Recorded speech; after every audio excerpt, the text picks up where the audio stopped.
I've buried 3 wives, 4 dogs, and 1 good horse, and I've cried harder over the horse than I'll ever admit in daylight.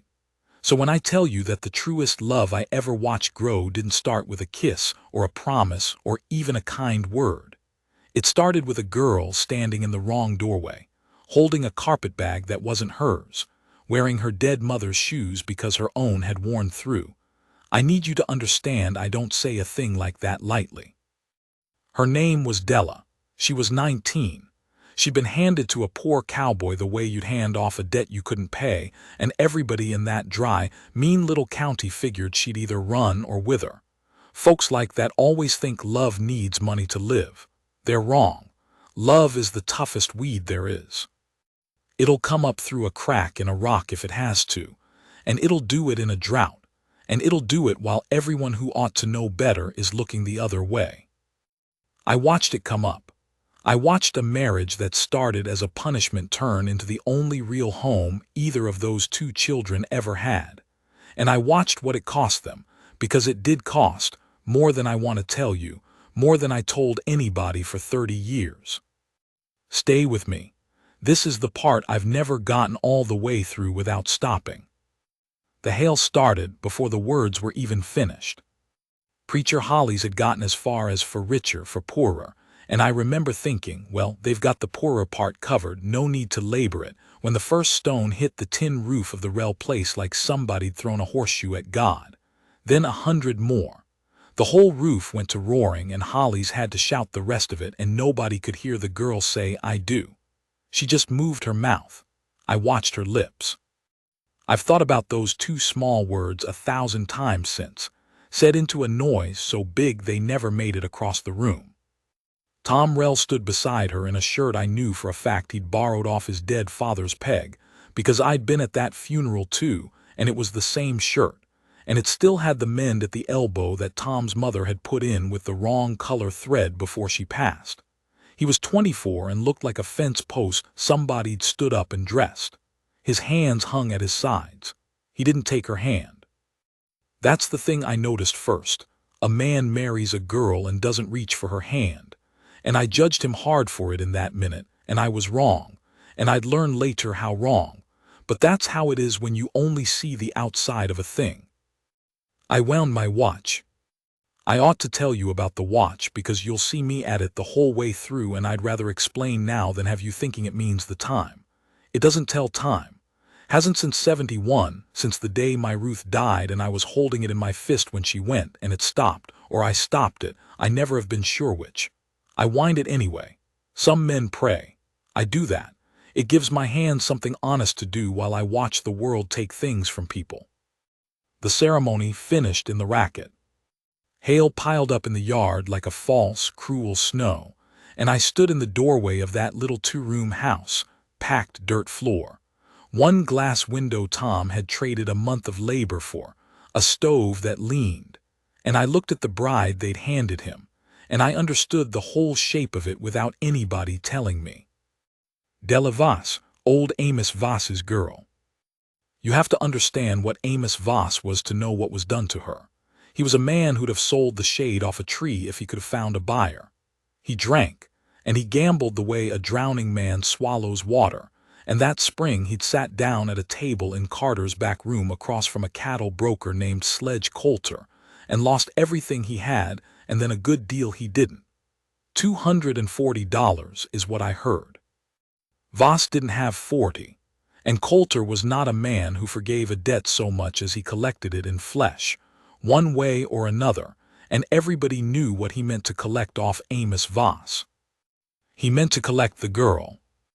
Now here's where the county got the story wrong and told it wrong for years, and I let them, God forgive me, because the truth was more delicate than a place like that could hold. They said Tom Rell bought Della to spite Coulter. They said he wanted a wife cheap. They said all manner of small, sour things, the way people do about a thing they don't understand and are a little jealous of besides. The truth is that Tom Rell walked into Carter's on a Tuesday, laid down every dollar he'd saved toward a second horse, signed a note for the rest against 2 years of his own labor and his father's land, and paid Amos Voss's debt to Sledge Coulter down to the last cent. And then, Because Voss was Voss, and because a debt paid does not make a girl safe in a house like her father's, he did the only thing that would put a wall between her and both those men at once. He married her. He was not in love with her. He'd met her twice. He did it because he could not stand in that room and watch what was about to happen to her and then go home and eat his supper like a man. That's all. That's the whole of it. He was a poor cowboy with a leaning stove and a borrowed shirt, and when the moment came to spend the only thing he had himself, his name, his years, he spent it on a stranger rather than let a wolf have her. And she knew none of that. That's the part I keep coming back to. She stood next to him in her mother's shoes, having been informed by her father on Sunday that she'd be married Wednesday, to a man she'd traded maybe 40 words with, and as far as she knew he was just a poorer wolf than the last one. She had no reason on this earth to think otherwise. So when the hail stopped, and the guests, all 6 of us, cleared out fast to save what we could of our own roofs, and Tom Rell was left standing in his own house with his new wife, the first thing that girl did was set her carpetbag down against the wall, square her shoulders like a soldier who's decided not to run, and say to him, flat as a table, "I'll cook and I'll clean and I'll tend the animals. I don't sing and I won't be pawed at. You keep to your side." I was the last one out the door. I heard it. And I heard Tom Rell, this fence post of a boy who hadn't taken her hand, say back to her, quiet, after a second, "There's only the one bed, ma'am. I'll take the barn till we sort it. You bolt the door from the inside. Bolt's new. I put it on Monday." He'd put a bolt on the door. Monday, 2 days before he married her, before he even knew for certain the wedding would happen. He'd taken his own money and bought a bolt so that a girl he barely knew could lock him out of his own house and sleep safe. That's the man the county called cheap. I went home and I didn't sleep, and I wound my watch about 40 times. The first weeks I only got it in pieces, the way you get anything from folks who don't talk. I was their nearest neighbor, 1.25 miles, which out there is practically living in each other's laps, and I was old enough and useless enough at my own place by then that I found reasons to drift over.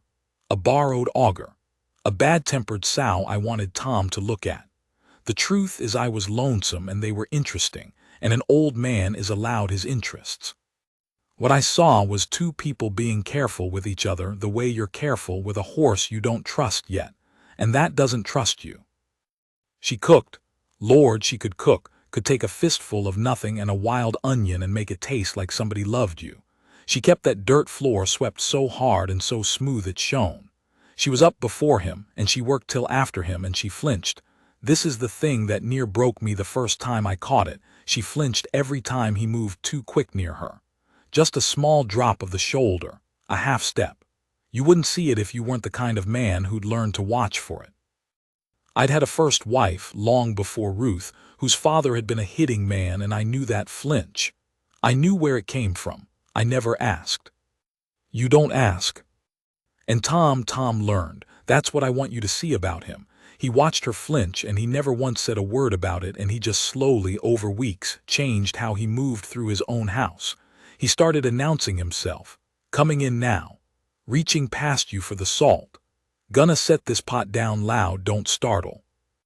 He made his own body quiet and loud in all the right ways until the flinch got smaller, and then, one day in the 2nd month, was just gone, and neither of them ever remarked on it, and I doubt he even knew he'd done a saintly thing.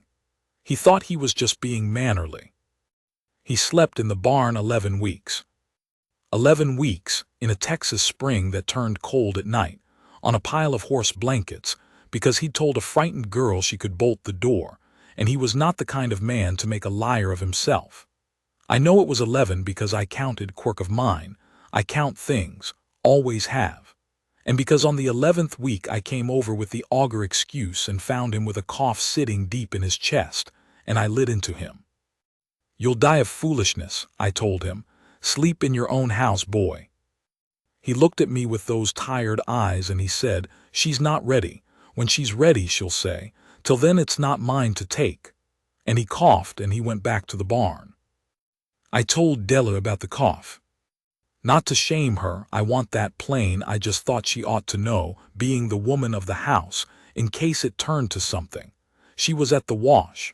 She went very still with her hands in the gray water, and she said, not looking at me, in a voice I hadn't heard her use, "He paid my father's debt, all of it, Coulter's too." "He did," I said. "I thought he bought me." Her hands were still in the water. "For 11 weeks I've thought a man bought me and was being patient about it, waiting me out, like a she didn't finish. Nobody told me he paid it and then walked away. Nobody told me about the bolt being for me. I thought he put it on to keep me in." I didn't say anything. There wasn't a thing to say. I just wound my watch, and the click of it was the only sound besides the wind. That night the cough got worse. I know because Della told me, years on. She said she lay in the good bed listening to a poor man dying of decency in her barn, and around midnight she got up, and she unbolted the door he'd hung the bolt on so she'd feel safe, and she walked out across the cold yard in her mother's shoes, and she opened the barn and she said, "Get in the house, Tom Rell. You'll not die out here on my account and leave me a widow the county can gossip over." And he came in, and he lay down on the floor by the stove, not the bed, the floor, because he was still Tom. And she pulled a blanket off the bed and put it over him without a word and went back and bolted the door again, from habit now, not fear. And that was the first night they slept under the same roof. Nothing happened. I want to be clear because it matters to who they were. Nothing happened for a long while yet. But something started that night that was bigger than the thing people mean when they nudge each other. Something like trust started. Something like home. I said there'd be a cost, and I'll not lie to you about when it comes. It comes soon. Sledge Coulter was not a man to lose a girl he'd counted as owed him and just tip his hat about it. A debt paid embarrassed him. It made him look like a man who could be got around. And out there a reputation for being got around will get you killed slow, so Coulter needed to unembarrass himself, and the way he chose was the way small, cruel men always choose. He couldn't touch the marriage. Even Coulter wouldn't cross a marriage in front of a county, not clean, so he went at the land. Tom's note, the one he'd signed to make up the rest of Voss's debt. Coulter bought that note off the broker for cash, bought Tom's own debt to himself. And then he came calling, one afternoon in the 5th month, riding up with 2 men and a paper, all polite, to inform Thomas Rell that the note was his now and he'd be calling it due in full, the whole sum. The part Tom had already worked half off included, Coulter claiming the labor didn't count against a resold note, payable in 90 days. 90 days or the land. It was a lie and a theft dressed as business, and everybody who heard it knew it, and nobody could do a thing, because Coulter had the paper, and the paper is the god of that country.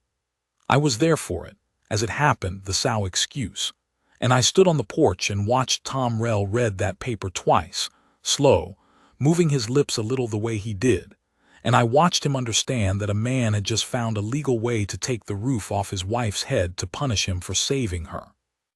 And here's the moment, here's the first of the heavy ones. Della came out onto the porch.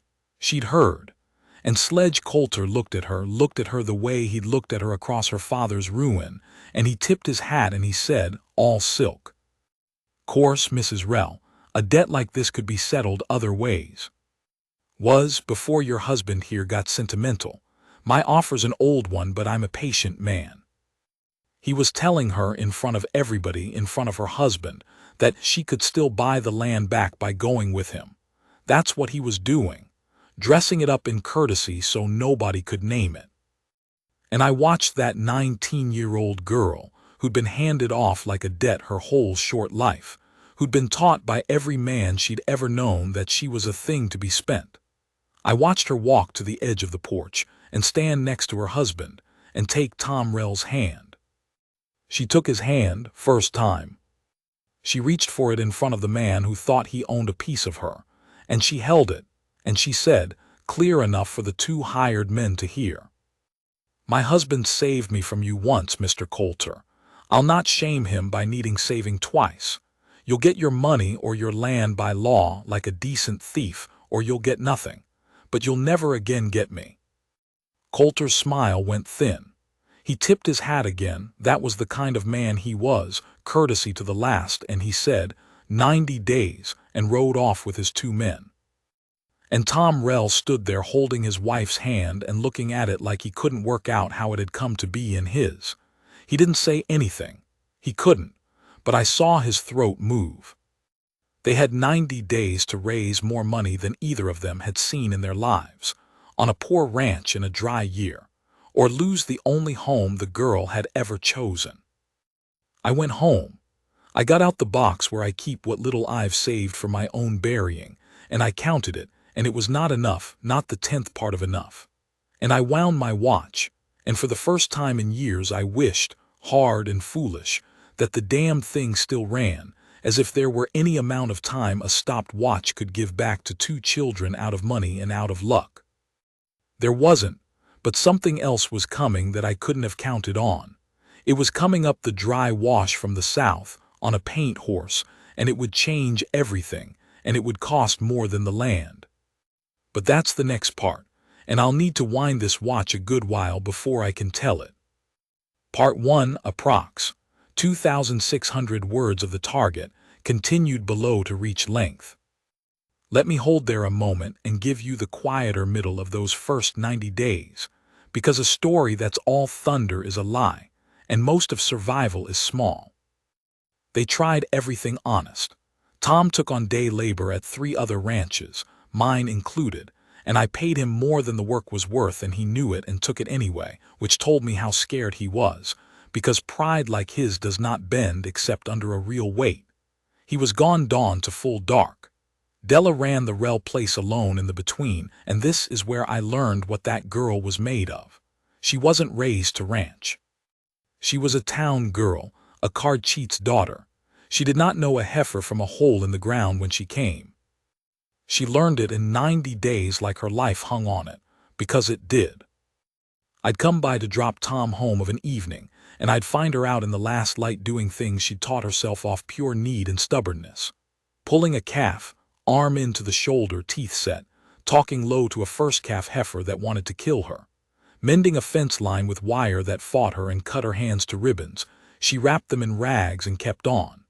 Learning to shoot, badly, then less badly, at a fence post, because a woman alone on a place needs to. She kept a little ledger, I noticed. She'd taken that from her father, the only useful thing he ever gave her, a head for figures.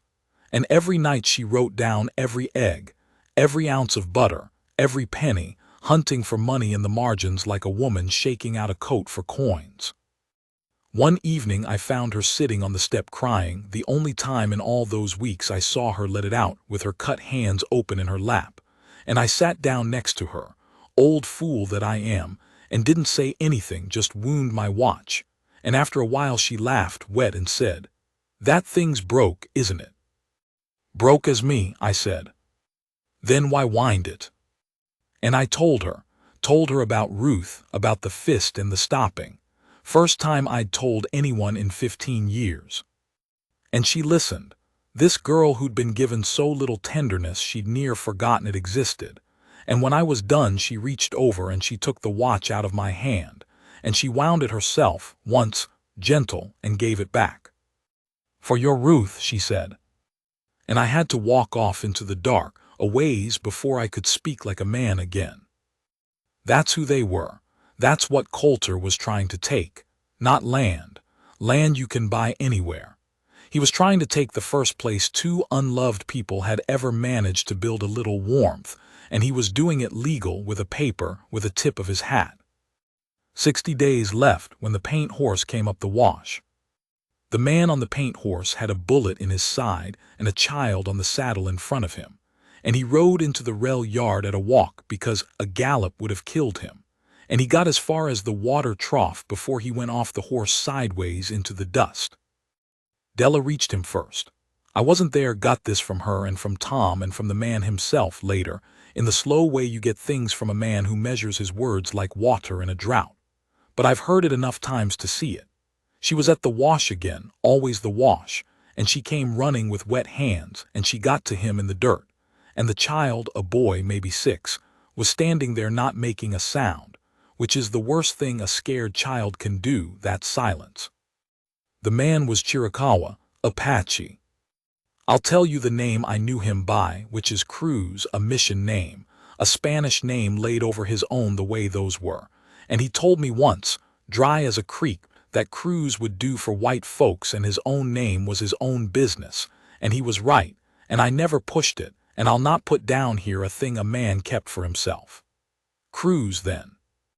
He bred and broke horses better than any man I ever saw, red or white, and he'd been doing quiet, honest trade at the edges of that county for years. Careful, always careful. The way a man has to be who knows that in that time and that place his life was worth less in law than a stray dog's. The bullet in his side was the county's answer to an Apache who'd done nothing but be seen near a ranch where a horse had gone missing. A horse that turned up 3 days later having only wandered. But by then a posse of the sort that likes an excuse had put a bullet in a man for the crime of being what he was, and he'd ridden off the only way he could, south, toward the border, toward his people. With his sister's boy in front of him, because the boy had been with him, and there was no one to leave him with, and going back was death. He'd made it 15 miles. He'd made it to the nearest water, which was the Rel Trough, and he'd fallen off his horse in the yard of the poorest, most vulnerable couple in the county, 60 days from losing their own roof, and he had asked, this is the part, he had lifted his head out of the dust and he had not asked for help for himself. He'd said, in good enough English, the first thing. The boy, water for the boy. And that was the heavy decision, and it landed on Della, alone, in about 4 seconds, and I have thought about it every day of my life since. Because she knew what he was, and she knew what harboring him meant. It wasn't gossip, it wasn't a fine, it was the law and the rope both. A white woman who sheltered a wounded Apache a posse had shot could lose everything, her name, her marriage's standing, maybe her neck, certainly Tom's land and any last hope of keeping it. Because there is no faster way to make a county turn on you than that, and Coulter would have used it like a gift, would have had the land and the ruin of them both inside a week. Everything they'd built, everything she'd chosen, every cut on her hands gone for a stranger. For the wrong kind of stranger, in the eyes of everyone whose eyes could hurt her. All she had to do was give the boy water and point south, and say she'd never seen them. That's all. Nobody would have blamed her, most would have called it sense. She looked at the boy, the silent boy. And later, the once she spoke of it to me plainly, she said the only thing she thought in that 4 seconds was, somebody handed me off my whole life and called it sense. And she got her hands under Cruz's arms, and she was 19 and slight, and he was a grown man dead weight and bleeding, and she dragged him, dug her mother's shoes into the dirt, and dragged a wounded Apache man across her own yard and into her own house, the house she was 60 days from losing, and she put him on the good bed, the marriage bed, and she turned to the silent boy and she said, "You're safe. Sit here. I'll get you both water."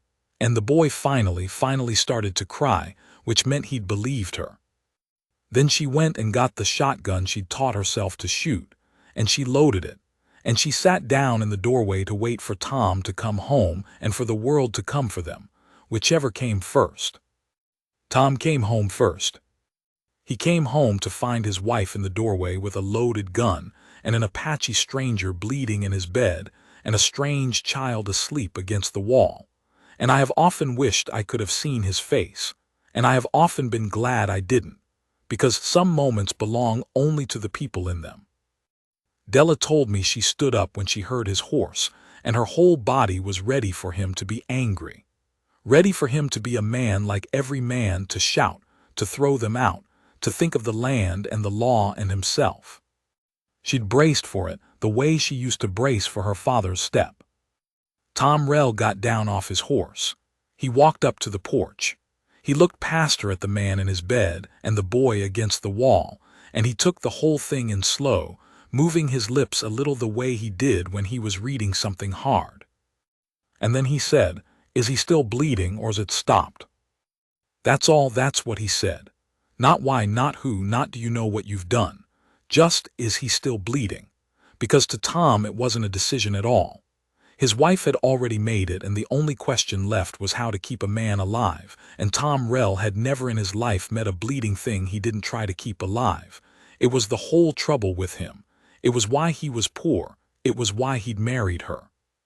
He came into his own house, and he knelt by the man who could cost him everything, and he said, "Name's Tom.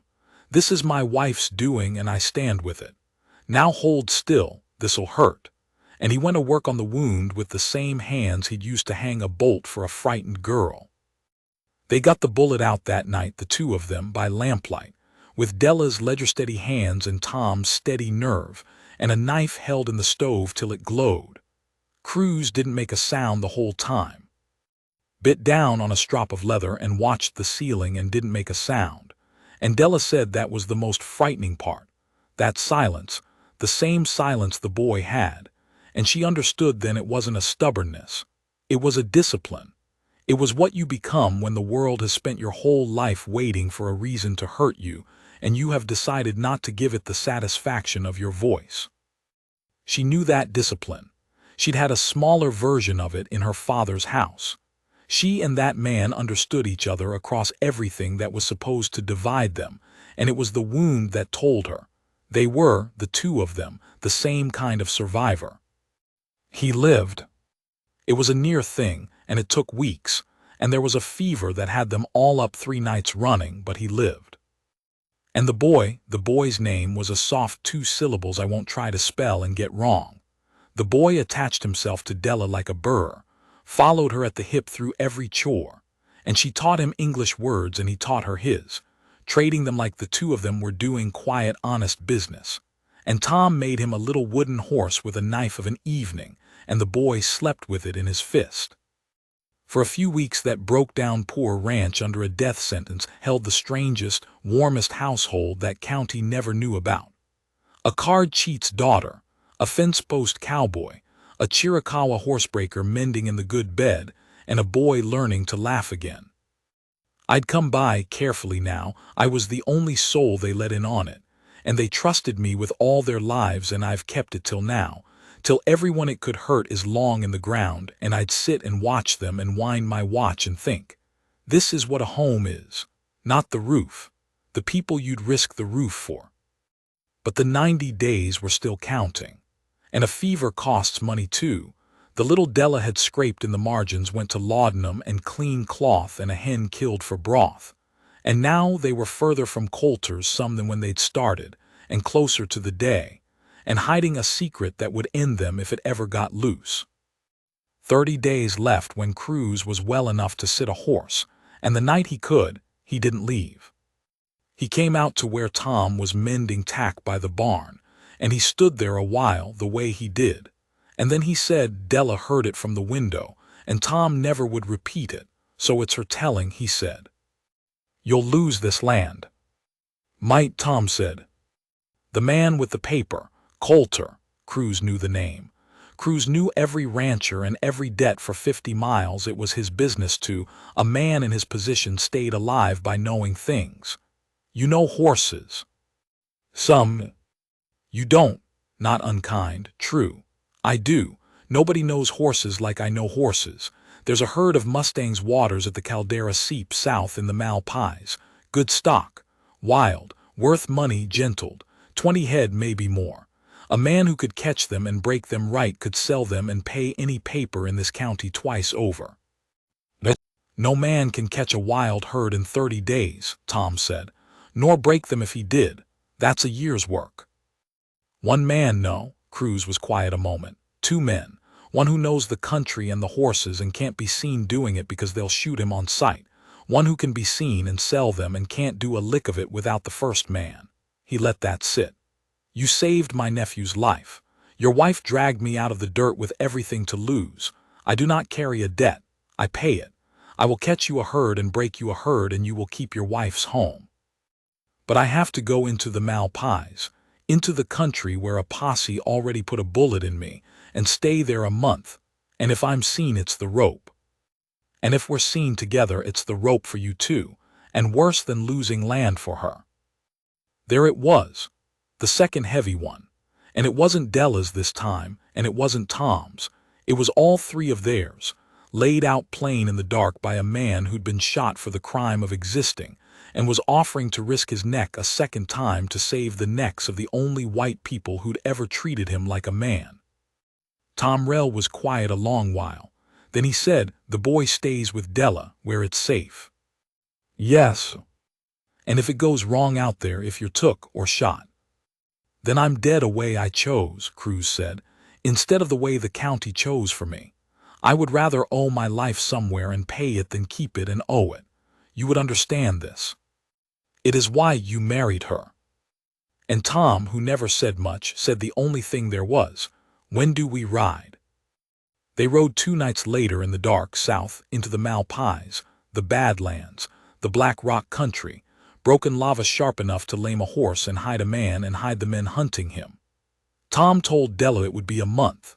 He told her if he wasn't back in 40 days, she was to take the boy and the ledger and go to me, and I'd see them safe, and she was not to come looking, and she was not to trust Coulter's courtesy no matter what he offered. She stood in the door with the bolt, and watched her husband ride off into rock and dark with a man the whole county would hang them both for knowing, on a scheme thin as a promise, to save a home she'd chosen against every lesson her life had taught her about not wanting things too much. And then she bolted the door, and she sat down with the sleeping boy, and she got out her ledger, and by lamplight she started again to hunt in the margins for money, because she was not a woman to wait empty-handed on a man, even a man like Tom, and if there was a penny to be found on that place while he was gone, she meant to find it.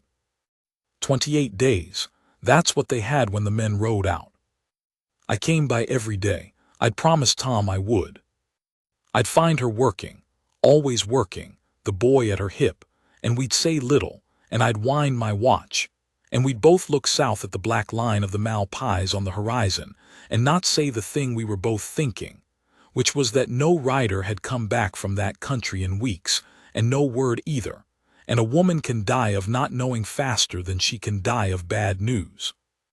On the 19th day, Sledge Coulter rode up the road with a paper and a smile and 2 men, come early, come to gloat, come to make his offer one last courteous time. And Tom was in the Malpais and might have been dead in it, and Della was alone. But that by Cassim C, that is part 3. Coulter got down off his horse slow, the way a man does when he's enjoying a thing and means to make it last. Della didn't come off the porch. She had the shotgun leaned in the doorway behind her where he couldn't see it, and the boy hidden in the root cellar under the floor where nobody'd think to look, and she'd put him there the second she heard horses, and he'd gone without a sound, that terrible good silence, and it near killed her every time. "Mrs. Rell," Coulter tipped his hat, "husband about?" "He's about," she said, "working the far line. What do you want, Mr. Coulter? This ain't your day yet." "No," he smiled. "It ain't. 9 days short. But I got to thinking, a woman out here mostly alone, husband gone dawn to dark chasing money he'll never catch, seemed a kindness to come remind you my old offer still stands. Land back, note torn up, and you needn't worry over any of it again." He looked at the house, at the poor, bright-swept poverty of it. "Can't imagine you're so fond of this you choose it over comfort, a girl like you. And here is where I tell you what Della Voss did, because I've saved it, and it's the best thing I know about anybody. She could have bluffed. She could have stalled. What she did instead, with her husband maybe dead in the Black Rock and 9 days on the clock, and a hunted child under her feet, and a rich man on her step offering her the only sure way out, was laugh. She laughed at him, not cruel, just true from the belly, the way you laugh at something that's finally, plainly ridiculous. "You keep calling it a kindness," she said. "You know what I figured out, Mr. Coulter. Every man who ever offered me an easy way called it a kindness. My father when he handed me to you. You twice now. It's always dressed up soft. And every one of you was offering me the same thing, which is to belong to you instead of to myself." She wiped her eyes, still smiling. "I chose this. First thing I ever chose in my life was a poor man and a leaning stove and a floor I sweep myself. You cannot buy back a thing off me that you were never rich enough to buy in the first place. Now that's your answer, and it's the last time you'll get to ask it, and you're on my land, so you'll go." Coulter's smile went, the silk came off. Underneath was what was always under it. "9 days," he said low. "Then I take it all, every board, and I'll enjoy watching you leave it." He mounted up.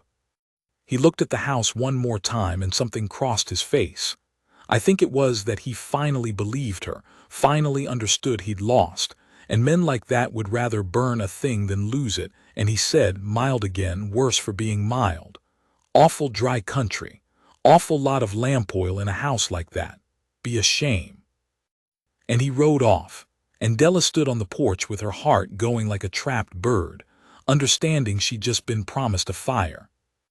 That night she didn't sleep. She sat up with the shotgun and the boy and watched the dark. No fire came. Not that night.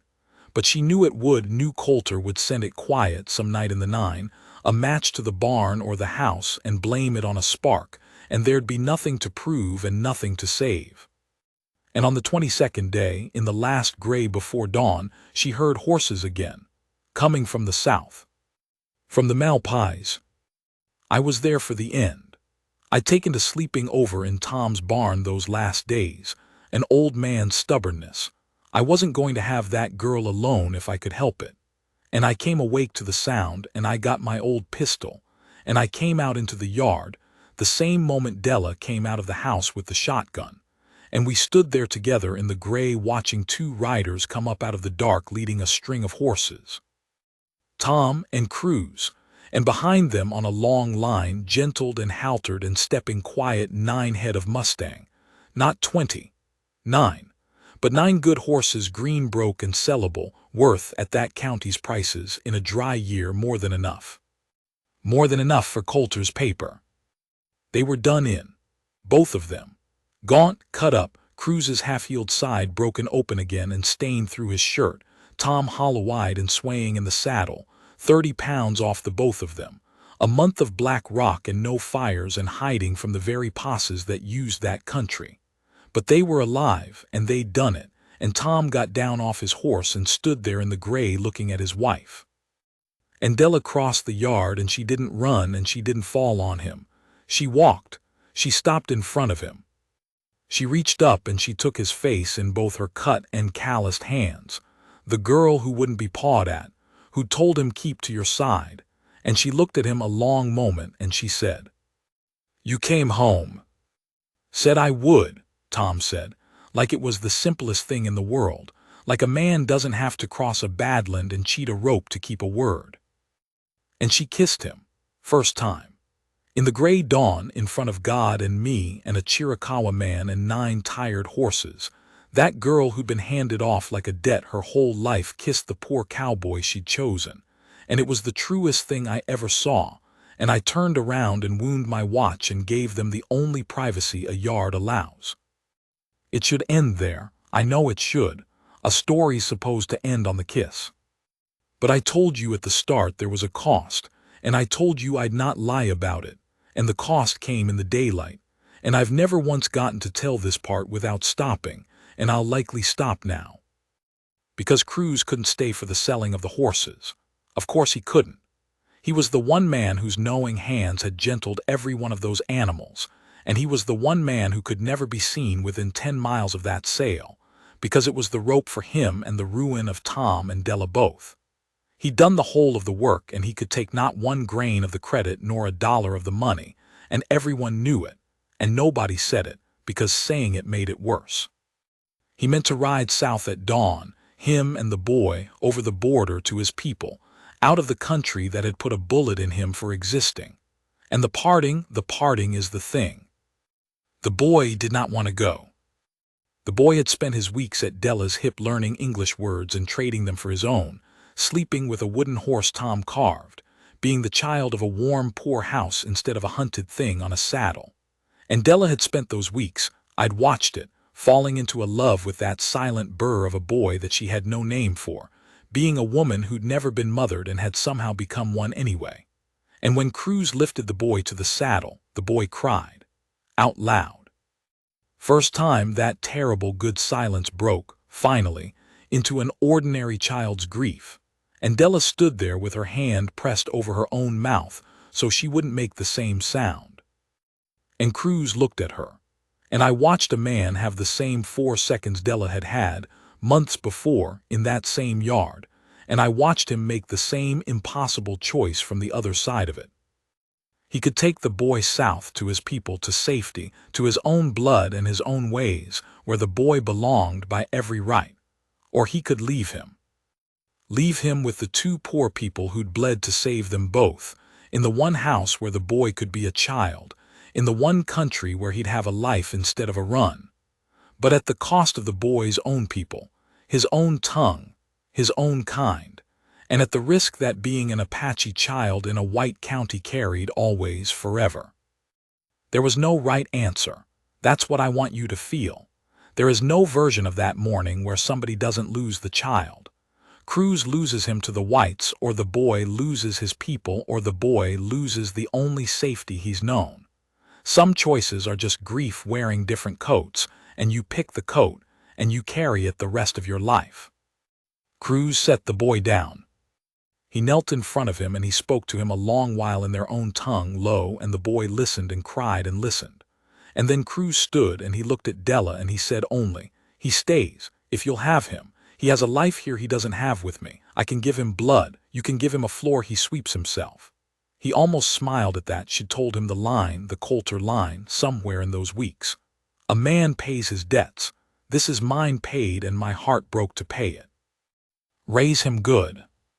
And Della, I'll not tell you what Della's face did. Some things a man watches once and keeps. Cruz mounted his paint horse. He looked at Tom, and the 2 of them who'd survived a month of Black Rock together said nothing at all, which was everything. He looked at the boy one last time, and the boy had stopped crying and stood very straight. That discipline again, giving his uncle the gift of not making it harder. And Cruz rode south, alone out of the story over the border, and I never saw him again.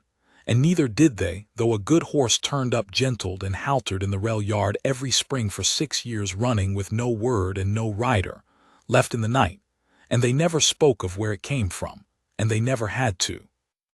They named the boy Samuel for Della's grandfather, but he kept his own name too, the soft 2 syllables, and used it with them in the house, and I heard it, and I'll not spell it because it was his. They sold the 9 horses. They paid Coulter's paper in full in cash on the 89th day, 1 day early, and I was there. And I will treasure till I die the look on Sledge Coulter's face when a poor cowboy and a card cheat's daughter counted out the whole sum in front of witnesses so he couldn't cheat it, and tore up the note themselves, and Della said, "There's your money, decent thief. Now get off my land." His barn burned mysteriously the next spring. Coulter's did, and I have my suspicions, and I'll take them to the grave, and I'll say only that a Chiricahua man who leaves gentled horses in the night knows the country better than any posse, and I'll say no more than that. The Rells kept the land, kept it 40 years. Made it good, not rich. They were never rich but good, a real home, the first either of them ever had, built out of a punishment and a hailstorm and a bolt on a door and a girl dragging a wounded stranger across a yard with everything to lose. They raised the boy, raised 2 more after him, born in the good bed. And they grew old, the both of them. On that floor she swept herself, and they were happy in the plain, unspectacular way that's the only real kind, the kind nobody writes stories about because it hasn't got any thunder in it. Just 2 people who chose each other and kept choosing, every ordinary day, for 40 years. Della died first, old in the bed, Tom's hand in hers. He gave me the watch after, said she'd told him to. Said she'd told him near the end, give Wade back his watch and tell him to let it stop. It's all right to let a thing be finished. I've thought about that a long time. I'm an old man now, older than I ever meant to get.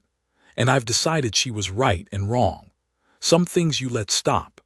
And some you keep winding, not because they'll ever run again, but because the winding is how you carry the ones you loved, a little motion, honest in your hands in the dark, when there's nothing else to be done. I still wind it. I know she told me not to. She'd forgive me. She was that kind of.